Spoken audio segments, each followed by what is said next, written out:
Colonel Malcolm Weatherby at your service. Today we will be exploring the beautiful Anza Borrego Desert. So let's don't waste any time and see what the desert has to offer.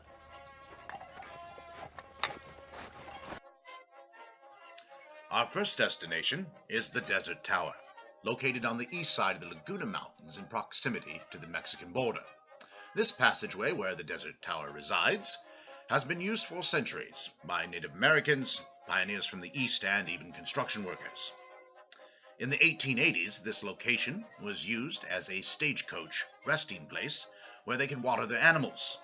And in about 1900, they started construction on Old Highway 80, and the workers here used this location to habitate and built the tower itself out of materials in the environment and leftovers from the construction site. Here is the ground level of the Desert Tower. As you can see, there are many souvenirs and artifacts from the region that are stored here. You can travel to the top of the tower, where you can experience breathtaking views of the Anza Borrego Desert.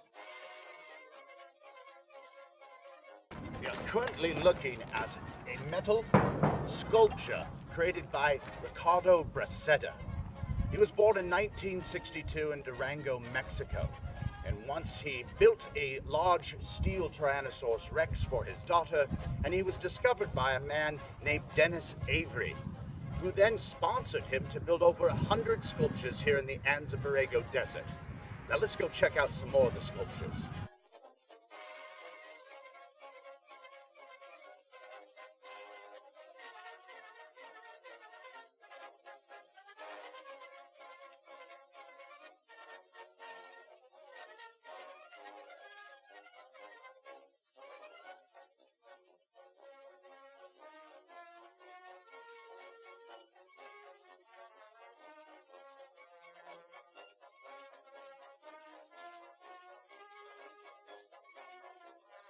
After a long day of traveling, I had to find a place to rest.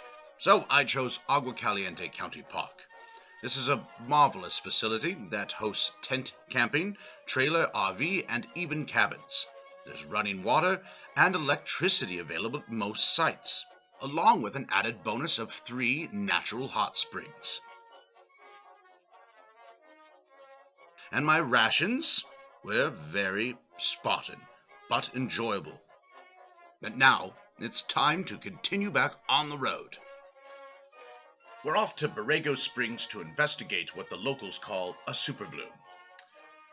Because of record rainfall during the winter, it has caused the plants to explode with flowers, more than average, in fact. And the colors are brilliant and beautiful, as you can see here. Let's investigate further.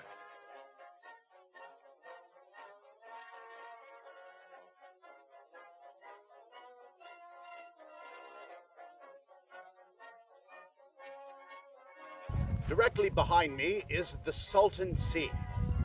As you can see, the Salton Sea is located smack dab in the middle of the Southern California desert. But the Salton Sea wasn't always a sea. Prior to it being a sea, it was called the Salton Sink, essentially a dry Salton lake bed. But that changed in 1900 when the California Development Company began to construct canals that led from the Colorado River to the Salton Sink to fuel agriculture.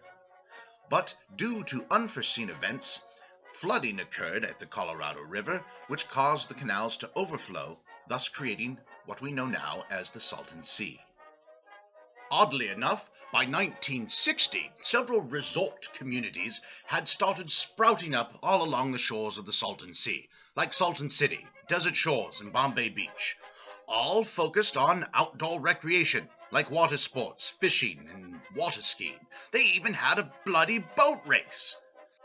Sadly, by 1970, most of these communities were abandoned due to a great flood and increasing ecological problems from agricultural runoff and increasing salinity in the water.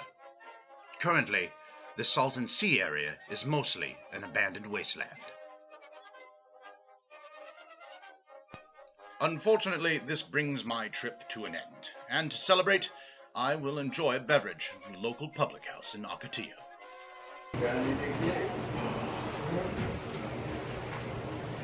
Hey, how you doing, Mickey? Oh, good. That's a very jolly greeting of you. Yes.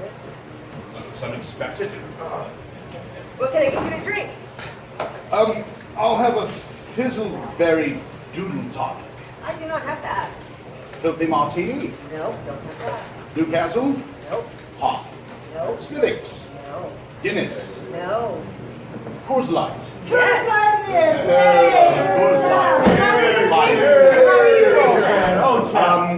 Put it on the tab of Queen Victoria of England and Ireland and the Empress of India. Very well, Colonel. Here! Hey, drink up. Mazel tov.